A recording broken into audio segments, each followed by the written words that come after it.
Darkling, darkling, I listen, and for many a time I have been half in love with easeful death,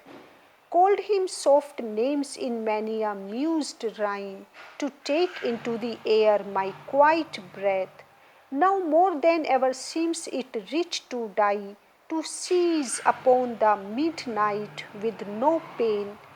while thou art pouring forth thy soul abroad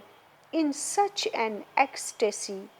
Still wouldst thou sing, and I have ears in vain, to thy high requiem become a sword,